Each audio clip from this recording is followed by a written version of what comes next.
Da li se može živjeti od Instagrama i YouTubea? Koliko novca zarađujem? Da li me Instagram plaća? Šta je potrebno od opreme? Šta je to Lightroom? Kako doći do 10.000 pratilaca? Kako uređujem slike? Kompenzacija u proizvodima ili pare? Kako snimam videa? Kada je bila moja prva saradnja? Da li me YouTube plaća? Kako započeti Instagram biznis? Kako se postaje influencer? Pozdrav ekipa, dobrodošli na moj kanal i na još jedan video. Odmah da vam kažem, ovaj video će biti malo duži. Skujite kafu, skujite čaj, spremite kokice i krećemo.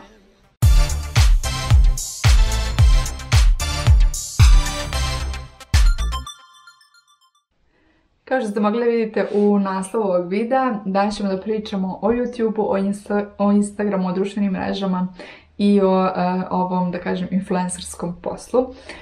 Prije nego što prijeđemo na stvar, hoću samo da vam ukratko kažem ko sam ja, za one koji su se možda prvi put priključili neke od mojih videa.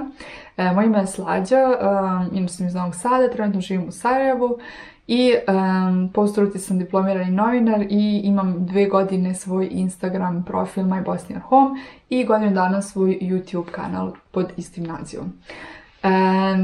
Ja sam neko ko se dugo bavio, nekih proteklih 4-5 godina sam u tom nekom marketing svetu, društvene mreže, Google Ads i vodila sam nekoliko Instagram profila za razne firme i tu negdje sam dobila ideju da pokrenem svoj Instagram profil iz neke čiste dosade, zabave, iz želje da kreiram nešto, da budem kreativna, da pišem, jer sam neko ko zaista voli pre svega da piše, a samim tim što sam novinar nije mi dakle strano ni snimanje, ni kamere, ni pričanje, tako da sve se to nekako uklopilo i evo nas, tu smo gde smo. Povodom 2 godine mog Instagram profila odlučila sam da snimim odgovore na vaša pitanja koje se tiču toga kako postati influencer, kako ostvariti saradnje, odakle početi, koliko se zarađuje i tako dalje.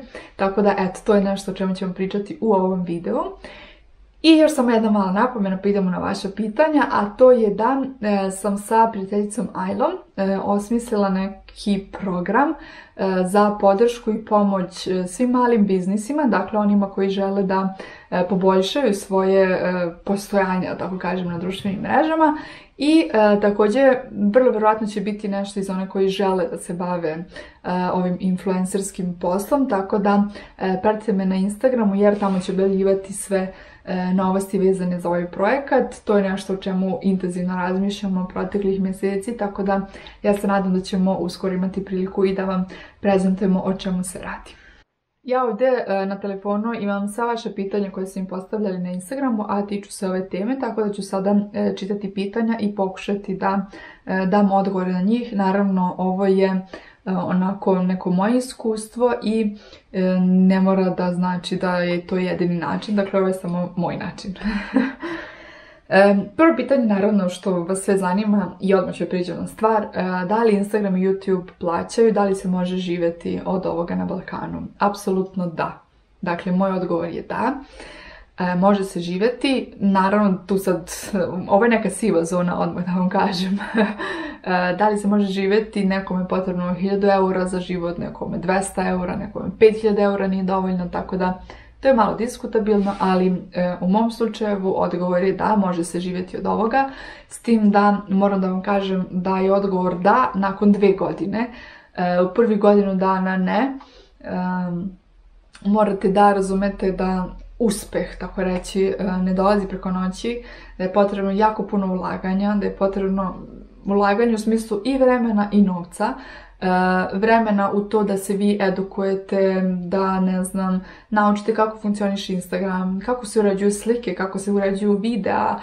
Ja sam išla na mnogo plaćenih edukacija, znači bila sam neko ko se dugo bavio marketingom, pa mi je to sve puno lakše išlo, ali ako ne znate ništa o marketingu i počinite od neke nule, zaista mi je potrebno neko vreme i novac i svašta nešto da da dođete do nekih brojki, da dođete do nekih ozbiljnih saradnji, tako da ne želim da vas obeshrabrim, ali želim da znate da nije lako i da je potrebno da ovom svemu posvetite dosta svoga vremena.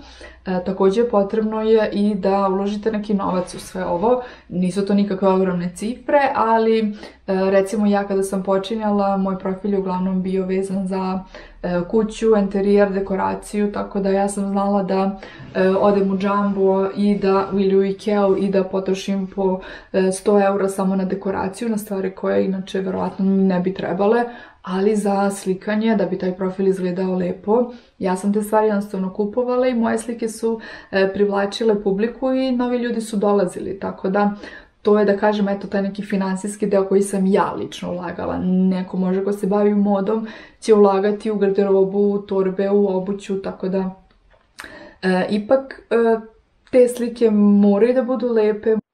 Što se tiče toga da li Instagram i YouTube plaćaju, ovako, znači Instagram kao Instagram vas ne plaća. Nije važno da li imate 1000 pratilaca, 5000 lajkova, ne znam, pregled istorija i tako dalje. Instagram kao Instagram vas ne plaća. Plaćaju vas firme koje žele da svoj proizvod plasiraju na vašem Instagram profilu. Mnoge firme i mnoge marketinške agencije su uvidele da je ovo zapravo odličan način reklamiranja, jer jednostavno, ne znam, ako neka firma recimo pravi kafu i marketing budžet je lupam sad neke 2-3 hiljade maraka, znači oni za te 2-3 hiljade maraka mogu da plate, ne znam, 3-4 influencera ili mogu da postave jedan billboard. U posljednje vrijeme pokazalo se da je mnogo isplativije za jedan brand da plati influencere, da napravi neke dobre medijske kampanje, tako da sve više brandova se okreće upravo ovom načinu reklamiranja. Ono što je jako važno da publika razume donekle jeste da je to jednostavno današnji svet. Reklame se plasiraju na Instagramu, na YouTubeu, na društvenim mrežama jer smo svi tu. Sve manje nas je na TV-u, sve manje nas obraća uopšte pažnju reklame na radiju, tako da ovo je jednostavno vrijeme kada se reklame plasiraju na društvenim mrežama. Super stvar je što ne morate da pratite ako vam se neko ne dopada, ako smatrate da ima previše reklama, ako smatrate da, ne znam, reklamira sve i svašta, da vam se ne dopada i tako dalje, promenite kanal, promenite Instagram profil, ne pratite, pratite nešto drugo što vam odgovara. I to je to, vrlo jednostavno. Dakle, od Instagrama se zarađuje na taj način, od brendova. Što se tiče YouTube-a, YouTube vas plaća direktno, dakle na vaš mesečni račun Google uplaćuje određeni iznos. Kako ovo funkcioniše? Nije bitan ni broj subscribera, ni broj pregleda videa, bukvalno znači nije bitan broj pregleda videa, ali je bitno u kontekstu toga da ako je vaš video pogledalo 100.000 ljudi, velika je verovatnoća da se tim 100.000 ljudi plasiralo nešto od reklama, a ako je vaš video pogledalo recimo 1000 ljudi, reklame je odgledalo 5 ljudi možda, a od ovih, ne znam, 100.000 koji su ogledali, reklame je odgledalo 500 ljudi, tako da u tom kontekstu je bitan i broj pregleda. Ali da dobijate sad nešto određeno do, ne znam, do 50.000 pregleda dobijate 100 eura, toga nema. Znači važne su reklame, tako da gledajte reklame, klikćite na reklame. To je YouTube-u važno, da proda reklamu vašim gledalcima, dakle da u sklopu vašeg videa se dođe i do nekih reklama. To je jedan od prvi od načina kako se zarađuje od YouTube-a. Drugi način zarade na YouTube-u jeste da vam brendovi plate da se pojave u nekom od vaših videa. I ovo je postalo sve više zastupljeno i kod nas u proteklih godinu dana. Prije toga mislim dosta manje. Stranci ovo jako često rade. Recimo sad bi bilo idealno da ja radim reklamu za tu neku našu izmišljenu kafu i da ja sada lepo sedim ovdje i pijuckam kafu i kažem vam, inače ova kafa je super, imate tu i tu, dobra je zbog toga i toga i eto, to je znači plaćena reklama na YouTube-u koja može da bude onako dosta suptilna, da se često i ne vidi toliko da je reklama. U nekim stranim zemljama je obavezno da kažete ovaj video je sponzorisan i da kažete ko je sponzor vašeg videa. To se možda primijetili kod stranih youtubera. Kod nas još uvijek to nije regulisano, tako da može dosta toga da se reklamira, a da bude onako dosta suptilno i da se ni ne zna da je reklama, što naravno uopšte ne mora da se radi tako. Ja nemam nikakav problem sa tim da kažem da je nešto plaćeno, to ste mogli vidjeti u nekoliko mojih videa da sam rekla kada je video sponzorisan. To često radimo sa strancima. Ja sam od domaćih brandova jako malo, možda 1 ili 2 reklamirala na YouTube-u. Dok sa strancima to radim, na primjer takvog nekog plaćenog videa jeste Lounge Underwear Haul.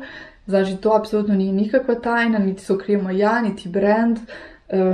To je jednostavno plaćen video gdje vi možete vidjeti njihove proizvode. Ukoliko vam se dopadaju, možete da ih poručite, često vam je obezbeđen kod za popuste. Influenceri uglavnom od tog koda nemaju ništa. Znači, taj kod služi isključivo da vi dobijete neki popust i da brand vidi koliko je kupovine bilo od vaših pratilaca. Znači, ja nemam uvid u to ko je iskoristio moj kod, koliko ljudi to prati brand i na osnovu toga odlučuje da li će možda ponovo da sarađuje sa mnom ili neće. Naprimjer, ako niko ne iskoristi taj moj kod, vrlo vjerovatno da me neće ponovo angažovati, jer očigledno od mojih pratilaca niko nije kupio njihov proizvod. Tako da, eto, zašto služe kodovi. Nekad se i od tih kodova deo prodaje ide influenceru. Ja nisam imala takve saradnje. Dakle, moji kodovi, ako ste ih nekad koristili, su bili isključivo za popuste za vas. Ja nemam uvid u to. Niko je koristio, nikoliko, ni zašto. Idemo dalje da vidimo što ste još pitali. Što se tiče programa za uređenje fotografije i za snimanje videa, za fotografije koristim Lightroom, jako rijetko Snapseed i PixArt, njih sam koristila ranije, a trenutno koristim samo Lightroom jer tu bukvalno imam sve što mi je potrebno. Koristim presets, pohvalit ću 2 moje koleginice koje su napravile odlične preset za Lightroom, to su Foxica i Neira Javicki, tako da možete dati na njihove Instagram profile i verujem da ćete pronaći sve informacije vezano za ovo. Šta vam radi Lightroom? Lightroom vam pomaže da sredite sliku za 2 sekunde, da znači neka određena podešavanja, svetla, boja i tako dalje primenite na svaku sliku i time dobijate da vam Instagram izgleda onako lepo na oko, da te boje budu u skladu, da sve bude slično. Mi smo jednostavno vizualna bića i ovo nam svima prija da vidimo kad je nešto skladno, kad su boje poređane, kad to nije onako neko šarenilo, neki haos, tako da eto, to se postiže sa presets filterima. Dalje, što se tiče videa, na telefonu često snimam videa na TikToku i onda ih objavim na Instagramu, jer mi je to jednostavno brzo, imaju super muzika, super filteri, super efekti, tako da što se tiče storija, njih često snimim na TikToku. Što se tiče montiranja videa za IGTV i za YouTube, to radim uvijek na laptopu i radim u iMovie programu. Mislim da je on dostupan samo za Mac laptopove, ali nemojte mi držati za reč. To nije nikakav neki profi program, besplatan je, dobija se uz Mac, tako da ja sam nekako najbrže tu savladala te neke osnovne stvari. Iskreno, nikad nisam našla vremena da ja sada nešto to detaljnije obrađujem u nekim drugim ozbiljnijim programima, a mislim da bih trebala, ali eto nikako da dođe na red. Hoću vam kažem da sve ovo iziskuje neko određeno vrijeme i da morate jednostavno savladati ove stvari i morate žmurečki baratati sa tim ukoliko želite da se bavite ovim. Tako da iz te strane je potrebno neko vaše vrijeme koje biste izdvojili da naučite nešto o fotografiji, da naučite nešto o videu, da malo dobijete neki osjećaj za detalje, da dobijete osjećaj za lepo, da znate što da ukombinujete, što vam smeta u kadru, što želite u kadru, da obratite pažnju na svetlo. Znači to su sve neke stvari koje onako vremenom izvežbate, ali koje su itekako potrebne da bi vam Instagram profil izgledao lepo. Sad možda kažem da što se tiče ovih presets, naravno imate i besplatne, možete kucati na Google, znači free Lightroom presets i izaće vam gomilu stvari. To je isto ok, ja sam koristila nekoliko, ali mi nikad to nije bilo baš to. Tako da zaista sam ovim prezadovoljna i eto, to je nešto na što biste trebali na početku da uložite novac i što vam može dosta pomoći. Što se tiče opreme koju ja koristim, sve uglavnom slike su nastale sa telefonom. U pitanju je iPhone 11, a što se tiče YouTube videa, snimam sa DJI Osmo kamerom. To je nešto jako slično GoPro. Tako da to je to od moje opreme. Ja nemam profesionalni fotoaparat, nemam profesionalnu videokameru. Ovo je sve onako nešto bazično, prosječno. Šta mi je potrebno za početak? Moram da vas uputim na jedan svoj stari video. Zove se, čini mi se, kako da dođete do 10.000 pratilaca. I tu sam vam dala jako konkretnih 10 stvari koje su po meni jako važne za početak i važne za to da uspostavite neki odnos sa publikom, da napravite neki profil od nule bukvalno. Ono što sam, čini mi se, i tada rekla i dalje stojim pri tome jeste da vam je potreban taj neki X faktor. Potrebno je da po nečemu budete drugačiji, da budete različiti, da vas ljudi upamte. A to nešto morate vi otkriti, znači to vam ne mogu i ja reći. Morate vi da sednete sami sa sobom i da kažete ok, po čemu sam ja to poseban, šta ja to znam. Verujte mi da je svako od nas poseban, nijedna mama nije samo mama. Svaka mama može da otvori svoj mameći profil na Instagramu i da bude super zanimljiva i da bude super drugačija. Na vama je da pronađete to nešto u sebi. Vi možete da budete recimo mama koja svira klavir. Možda ima 5000 Instagram profila mamećih, ali od tih 5000 možda samo 2 se možda fokusirale recimo na muziku, pa vi možete biti mama koja svira klavir, koja, ne znam, će da govori o značaju muzike za decu, koja će da, ne znam, priča o svom nekom muzičkom obrazovanju, koja će da komponuje neke nove pesmice za decu i tako dalje. Nadam se razumijete šta hoću da kažem. Znači, vi morate da pronađete svoj X faktor. Ja kada sam počinjala i kada sam otvarala svoj Instagram profil, fokusirala sam se na interijer i to je bilo nešto što je mene zanimalo i dalje me zanima jako i volim da pravim takve fotografije. Tada u tom momentu ja sam tražila slične profile kod nas, stranih sam nalazila jako puno i uživala sam u njima.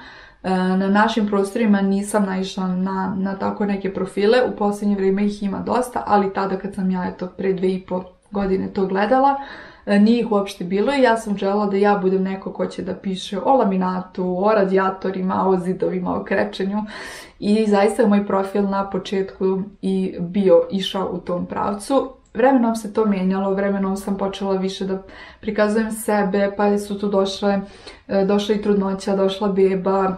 I evo nas, znači 2 godine kasnije moj profil je bukvalno, možete reći, mameći, a počeli smo od toga da se bavimo interijerom, tako da nikad ne znate kuda vas sve to vodi, ali bitno je da eto u startu imate neku tu početnu ideju, pa da se prepustite i da to ide kako ide. Tako da pronađite svoj X faktor.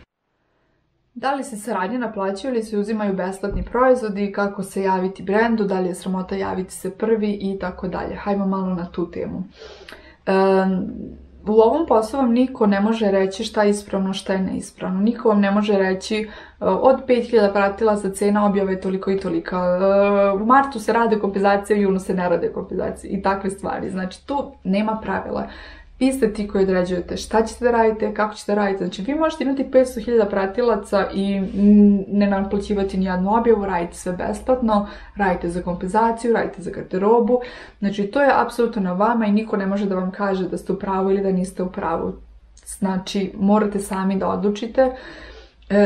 Naravno, tu su ove kolege, uvijek se trudimo da se konsultujemo, da pokušamo svi zajedno da skontamo šta je ono što je, da kažem, prihvatljivo za naše uslove, tako da postoji taj neki dogovor i razgovor među nama, ali na kraju krajeva vi ste ti koji formirate svoju cenu i ja vam zaista ne mogu reći do 5000 pratilaca cena vam je ta, znači jako je važno kakva je vaša publika, kakav je vaš odnos sa publikom. Svako ko se iole malo ozbiljno bavi marketingom će, ukoliko želi da vas angažuje, tražiti vašu statistiku, tražiti to ko su vaši pratioci. Ako su vaši pratioci recimo tinejdžeri, dečaci, a proizvod koji treba da se reklamira je krema za bore za žene, mislim, vaša ciljna grupa jednostavno ne odgovara proizvodu. Vi možete imati 400.000 pratilaca, ukoliko proizvod i vaši pratioci, vaša ciljna grupa se ne poklapaju, to će jednostavno biti bačene pare za tu firmu, jer nijedan dečak tinejdžer ne verujem baš da će kupiti kremu za bore.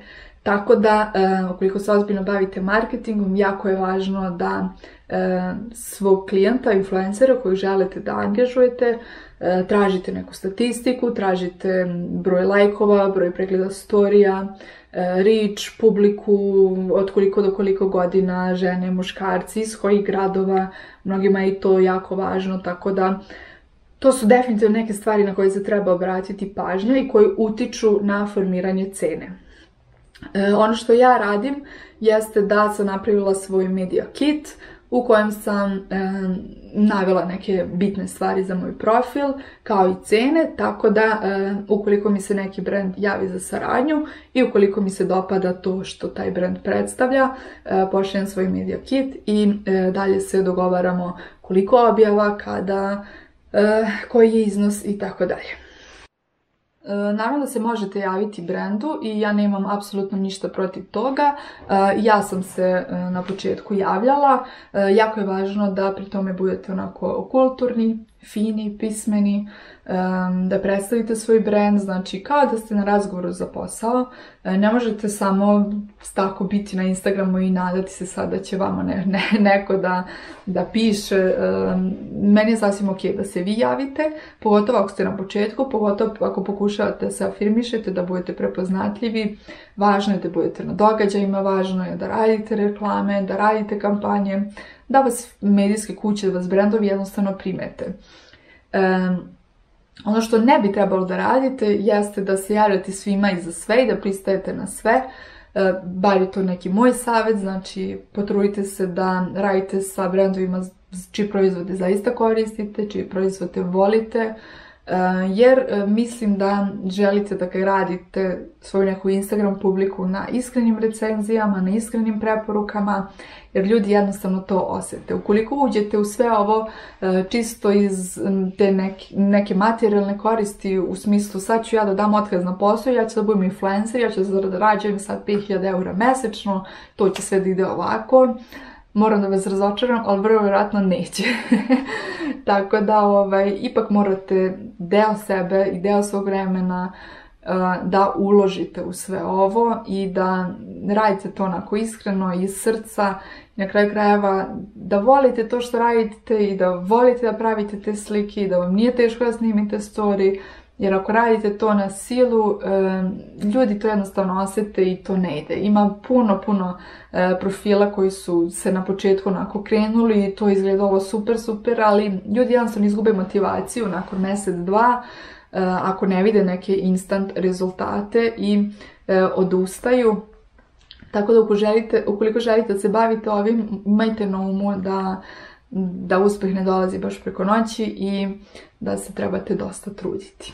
Što se tiče toga da li prihvatam kompenzaciju ili usluge naplaćujem, uglavnom usluge reklamiranja naplaćujem. Naravno nekad prihvatim proizvod u kompenzaciji, pogotovo ako je u pitanju neki mali biznis, neka mama koju želim da podržim, čiji mi se rad zaista dopadne. Ja sam svesna da mnogi nemaju izdvojen neki budžet za marketing, ali opet s druge strane ukoliko otvarate firmu, ukoliko se bavite bilo čim, morate odvojiti iznos za marketing, jer marketing je jako važan segment svakog posla, čime god da se bavite, tako da morate računati i na to. Većina influencera od kojih možete da očekujete rezultate naplaćuju svoje usluge, to je sve više tako i ja mislim da je to ok, zato što znači vi ako plasirate proizvod na mom profilu, vi imate direktnu zaradu od toga i nekad je taj proizvod recimo 20 maraka, a zarada koju vi dobijete je po 1000 maraka, tako da mislim da je sasvim ok da se ta reklama plati, isto kao što biste platili billboard, isto kao što biste platili reklamu na TV-u, a da ne kažem da je i dalje reklamiranje putem Instagrama dosta jeftinije od jednog billboarda. Tako da, kada dođete do tog nekog nivoa i kada već imate onako fin izgrađen profil, mislim da je sasvim u redu da usluge reklamiranja naplaćujete. Naravno, to podrazumijeva da je klijent zadovoljan, da klijent vidi rezultat, da ima prodaje, znači da to nekako ide na obostrano zadovoljstvo i pravi pokazatelj toga je da kad sa nekim klijentom sarađujete duže vrijeme i te saradnje su mi zaista posebno drage, jer na kraju krajeva vi samo predstavljate taj neki proizvod za koji bilo bi dobro zaista iskreno verujete i za koji smatrate da je dobar. Na vašim pratiocima jednostavno da odluče da li im je potreban ili ne. Znači, mi nikoga ne ubeđujemo, nikoga ne vučemo za ruka, nikome ne pišemo u inbox, vi morate ovo da kupite ovo vam je samo 100 maraka i tako dalje.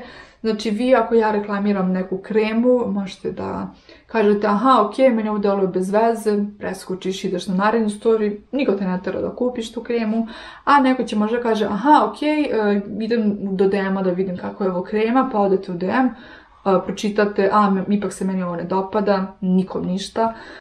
Naravno, možete da kažete, ok, ja verujem ovoj osobi, pretpostavljam da je krema koja ona reklamira dobra, možete da kupite, možete da ne kupite. Ja iskreno to za većinu stvari pojma nemam da li ste kupili ili niste kupili. To je opet na brendu da proceni da li je imalo efekta reklamiranje ili ne. Jedno od vaših pitanja bilo je i kako to da uvijek budete raspoloženi za slikanje, za snimanje. Nikako, ljudi, ja nisam uvijek raspoložena za snimanje. Ima dana kad mi nije ni do čega, ja preko dana isto kao i vi, budem nervozna, znam da se rasplačem, znam da se sporečkam sa suprugom, znam da ne znam, Lakin neće da spava nekad preko dana pa se unervozim, pa ga muče zubi, pa ja isto budem nervozna, tako da, ali to su sve neke situacije koje ja jednostavno neću uzeti kameru i snimati, znači neću sad usred rasprave sa suprugom reći pauza, čekaj da upalim kameru, idemo da se snimamo kako se mi sad svađamo. Jednostavno mislim da neke stvari su i dalje intima i ja jednostavno biram da dobar deo svog života ne prikazujem, iako znam da mnogi imaju osjećaj da me poznaju, da mnogi imaju osjećaj da znaju sve o meni, gde sam, šta sam. Jednostavno da, neki deo života prikazujem, ali veliki deo ipak ne prikazujem. Ima puno ljudi u mom okruženju sa kojima sam ja bliska, sa kojima ja provodim vreme, a nikada ih niste vidjeli ni na mom Instagram profilu, ni na mom YouTube kanalu. Tako da, dosta stvari se tu ne vidi. Vi birate koji deo svog života prikazujete. Ja sam neko koji je odlučio da na Instagramu, eto, kroz storije dosta toga vidite šta radim, ali imajte na umu da je storije traju možda 10 minuta od 24 sata, a moj dan traje ipak 24 sata, tako da svi da hoću, mislim da ne mogu baš sve da pokažem, tako da naravno ima profila koji pokazuju više, koji pokazuju manje, o nekome znate više, o nekome znate manje. Nekad je teško i da procenite koliko zapravo znate, jer ne znate koliko ne znate, ali u suštini snimam se kad mi se snima, snimam se kad sam raspoložena za to, kad imam vremena, o temama koje me zanimaju, o temama za koje izdvajam vreme, tako da nema tu neke posebne tajne ni recepta i naravno da nisam uvek raspoložena. Da, pitali ste me još da li su objave isplanirane, da li je sve ono fake izmontirano i tako dalje. Neke objave jesu isplanirane, neke dogovorene objave, naravno kada je neka kampanja, ne znam, počinje 3. novembra, naravno da neću je objaviti ja fotografiju 10. novembra, tada, znači kad smo vezani za neke datume, se dogovaram sa klijentom, brendom, ako je nekome važan datum, onda to uradimo na taj određeni datum i te objave uglavnom pripremim, znači ne dočekam taj dan pa da sad nešto na frku slikam. Ja volim da te slike budu dobre. Nekad ja odem na slikanje pa mi se jedna slika ne sviđa, pa onda sutradan ponovo se slikam, tako da bude tu svega. Story uglavnom nisu apsolutno isplanirani, znači snimam se kad mislim da je nešto zanimljivo pa uzmem da snimim. Nekad prođe 4 sata da ne postavim jedan story. Ja jednostavno nemam šta da vam pokažem. Preslačim lakija, trčim po kući, ribam WC, radim sve ono što i vi radite, trčim do prodavnice, kuvam ručak. Nekad uspijem da usnimim neki story, možda vam dam ideju za ručak, nekad ne stignem ni to. Tako da stories su uglavnom spontani i snimam ih kad stignem. Objave se trudim da već malo bolje isplaniram, da uklopim, da taj feed izgleda lepo. Tako da, tako je otprilike od početka. Jako važno za Instagram jeste da budete aktivni i da objavljujete baš onako često, pogotovo na početku. Jer to je nešto što Instagram zaista vrednuje, tako da ja se trudim da budem aktivna, pogotovo na storijima. Objave naravno ne postavljam svaki dan, ali storije da.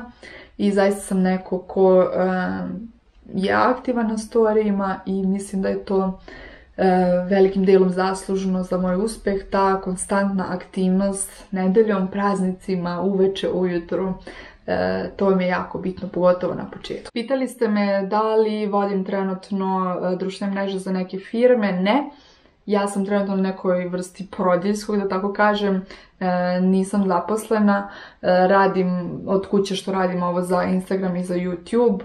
Koliko stižem, dakle, prvi godinu dana sam sebi rekla da ću se maksimalno fokusirati na bebu, dalje ću videti, ne znam kada će on ići u vrtić, čitava situacija, svašta nešto se u svetu dešava, na što ne možemo da utičemo, tako da sve nekako to je neizvesno, trenutno ne vodim profile firmama, ali da, to je nešto čime se bavim i što radim, tako da kada krenem da radim sa tim, ukoliko budete želeli da vam vodim profil za vašu firmu, ja ću to objaviti i onda se za dalje možemo dogovarati. Pitali ste me i kako sam došla do toga da se bavim time. Ja sam u Americi, u Chicagu se zainteresovala za taj digitalni marketing i dok sam tamo živjela, prošla sam nekoliko plaćenih obuka, učila sam od jako dobrih marketing stručnjaka. Radila sam u jednom lancu restorana gdje sam imala priliku da budem neki asistent ženi koja je vodila čitav njihov marketing, znači žena je bog marketinga i zaista sam imala priliku da jako puno toga naučim od nje i zaljubila sam se u sve to. I kada sam se vratila, počela sam još više da istražujem, naučila sam kako da napravim website, počela sam sebi da vodim neki profil Novosađanka u Chicagu. Tako da zainteresovala sam se za Instagram, za društvene mreže, za promocije i tako sam nekako sama se to učila. Uplatila sam kurs Milana Maglova o digitalnom marketingu, pohađala sam Googlovih milion kursova, LinkedIn ima gomilu kursova, znači ta moja edukacija o digitalnom marketingu je trajala nekih sigurno 2 godine. I onda sam polako počela da vodim prijateljici profil za kozmetički salon, pa sam počela da vodim neke druge profile za neke firme po preporukama. Ja sam na početku sve to besplatno radila. I tek kada sam ja stekla neku praksu, kad sam ja bila sigurna u svoje znanje, kad sam videla da mogu klijentu da donese neki rezultat, da taj moj rad ima smisla, da ja nešto znam, onda sam te svoje usluge počela i da naplaćujem.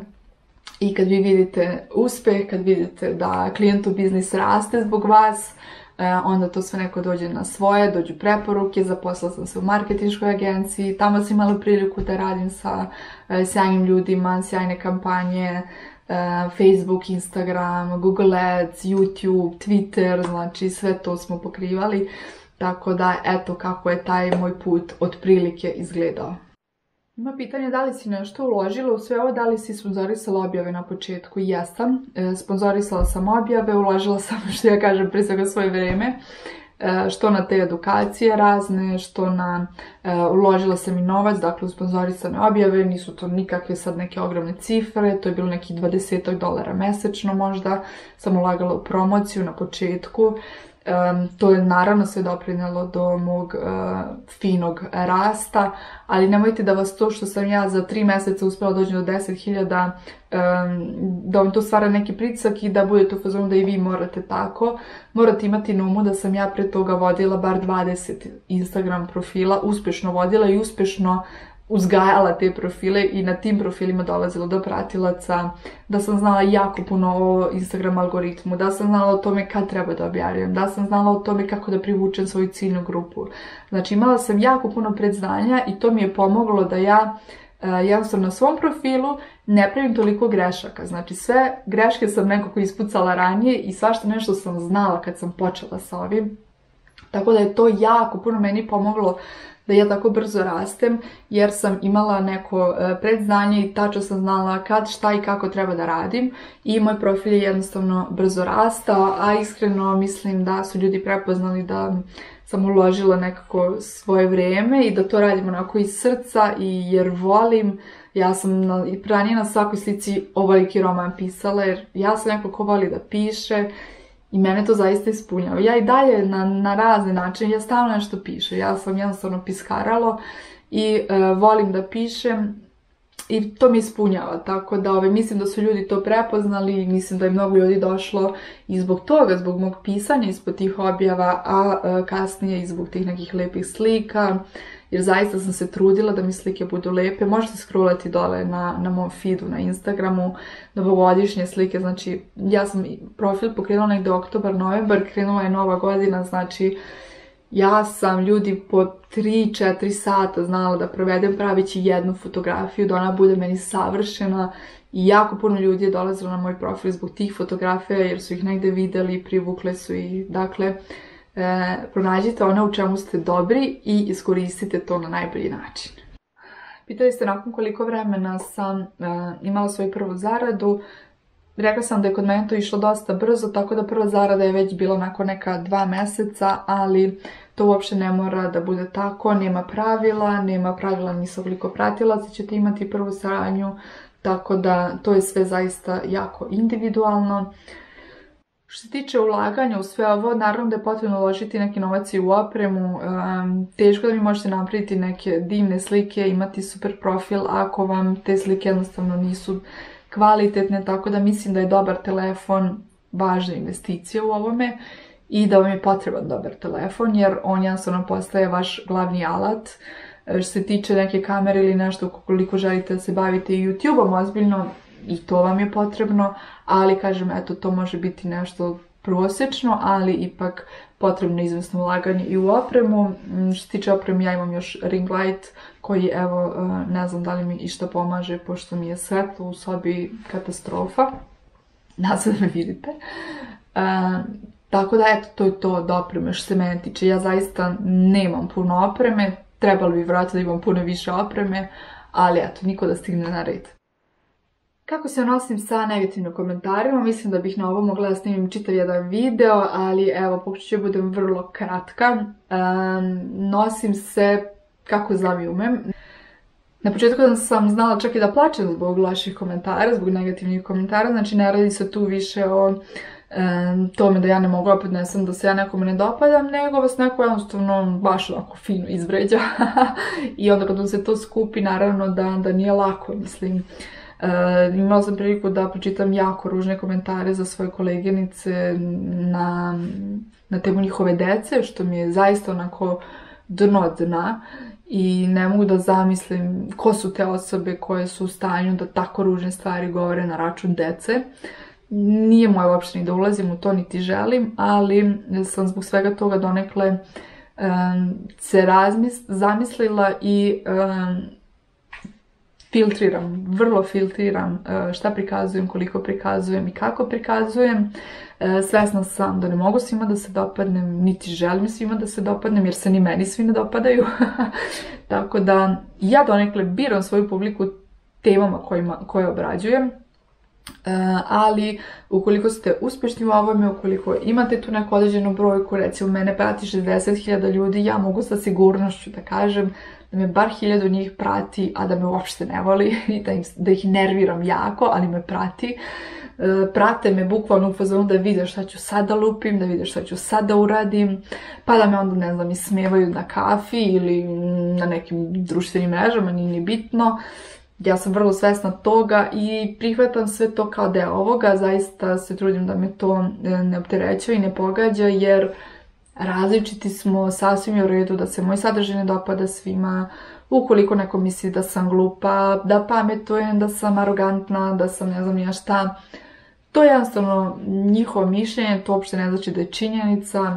Ja sam neko ko ima skoro 30 godina, koja je izgrađena ličnost i znam za sebe ko sam, znam šta sam, moji prijatelji znaju ko sam i šta sam.